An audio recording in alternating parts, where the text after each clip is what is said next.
Αγαπητέ κύριε Πρόεδρε της Δημοκρατίας, είμαστε μαθητές του πρώτου τετραθέσιου Δημοτικού Σχολείου Ανατολικού Σελήνου Ροδοβανίου. Αποφασίσαμε να σας γράψουμε ως τελευταία λύση για την υποβάθμιση του σχολείου, που συζητείται τώρα τελευταία σε νομαρχιακό και τοπικό επίπεδο. Όταν πληροφορηθήκαμε από την τοπική εφημερίδα Σεληνιώτικα Νέα τους σκοπούς της πρωτοβάθμιας, λυπηθήκαμε πάρα πολύ. Γιατί ανήκουμε σε εκείνα τα παιδιά που αγαπάνε πάρα πολύ το σχολείο, παρόλο που βρίσκεται στο ορεινό όγκο του Ανατολικού Σελήνου. Σε μια περιοχή στην οποία οι μεταφορές είναι πιο δύσκολες. Γνωρίζουμε ότι είστε άνθρωπος θαραλέος, αγαθός, φέρεστε εκεί που χρειάζεται με την υγιή και στο τέλος αγαπάτε πολύ κι εσείς, όπως και εμείς, τον τόπο αυτόν, την Ελλάδα μας. Για όλα τα παραπάνω έχουμε κι εμείς σαν παιδιά μαθητές αυτού του τόπου να σας εκφράσουμε κάποιους λόγους που δεν πρέπει να υποβαθμιστεί το Δημοτικό Σχολείο Ροδοβανίου, όπως και κανένα άλλο σχολείο σε όλη τη χώρα.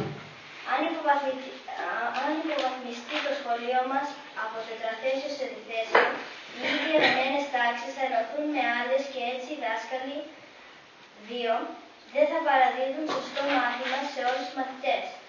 Επίσης, αν υποβαθμιστεί το σχολείο, δάσκαλοι θα αναγκάζονται να κάνουν και το μάθημα ειδικοτήτων, ξένη γλώσσα, φυσικά, ορεινή κτλ. Πράγμα αδύνατο. Εμείς τα παιδιά χρειαζόμαστε την απαραίτητη εκπαίδευση, μόρφωση για να γίνουμε κι εμείς χρήσιμοι και ενεργοί πολίτες αυτής της κοινωνίας, όπως έχουμε μάθει στο μάθημα της κοινωνικής και πολιτικής αγωγής. Το σχολείο μας βρίσκεται σε μια ορεινή και πλούσια ψευδάστηση περιοχή. Είναι κρίμα και άδικο σε εξωτερικές συνθήκες να είναι όμορφες έως μαγικές και οι εσωτερικές να αλλάξουν σε άσχημες έως άθλιες. Δεν θέλουμε να γίνουμε περισσότερο μοναχικοί άνθρωποι. Είμαστε ήδη αρκετά. Ένας επιπρόσθετος λόγος λοιπόν που δεν πρέπει να υποβαθμιστεί το σχολείο μας είναι ότι αν γίνει κάτι τέτοιο θα οδηγηθούν πολλοί από εμάς στα Χανιά, δηλαδή στην πόλη. Αποτέλεσμα η ερήμωση των χωριών στα οποία γεννηθήκαμε και για όσους μείνουν πίσω η απόλυτη μοναξιά. Είναι πολύ άσχημο και να σε ξεριζώνουν από τον τόπο σου.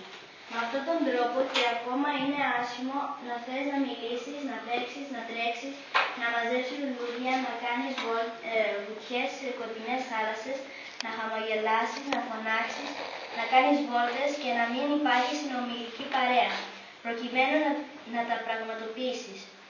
Τέλος, εμείς που είμαστε κάτοικοι ορεινών δυσπρόσιτων περιοχών, δεν έχουμε πρόσβαση σε εξωσχολικά φροντιστήρια, συλλόγους χορού, οδεία, μουσικά κτλ. Το μοναδικό μέρος για να λάβουμε την απαιτούμενη μόρφωση είναι το σχολείο μας. Μη μας το στερήσετε κι αυτό. Μη μας στερήσετε τους δάσκαλους μας, ούτε τους φίλους μας. Μη μας στερήσετε πράγματα από τη ζωή μας. Συμπερασματικά, μην ξεχνάτε όλοι εσείς οι μεγάλοι πως σαν παιδιά που είμαστε θέλουμε πολλά και κάνουμε πολλά όνειρα. Μη μας στερείτε λοιπόν το δικαίωμα αυτό. Ζούμε ήδη με πολύ λιγότερα από αυτά που ζητήσαμε. Με αυτά που ζητάμε. Είμαστε σίγουροι πως όλα τα παραπάνω θα τα λάβετε σοβαρά υπόψη σας και θα είναι τούτη η επιστολή μας προς εσάς μία από τις πολλές. Καταπληκτικά.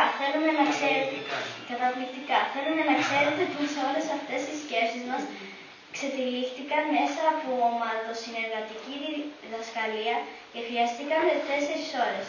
Ελπίζουμε και ευχόμαστε όλος αυτός ο χρόνος να αξιοποιήθηκε σωστά και να δούμε σύντομα θετικά αποτελέσματα. Επίσης, ελπίζουμε να έχουμε σύντομα μια δική σας απάντηση με τον ίδιο τρόπο. Θα είναι παρήγορο και ευχάριστο για μας. Ευχόμαστε ο Θεός να σας δίνει δύναμη και φώτιση στο μεγάλο έργο σας. Με μεγάλη παιδική αγάπη και εκτίμηση, οι αυριανοί πολίτες της χώρας, μαθητές του Δημοτικού Σχολείου Ροδοβανίου. Έχει δώσει το γνώματά σας όλοι από κάτω, έτσι. Μπράβο. Πολύ ωραία παιδιά, μπράβο. Έχω και ένα να το πω.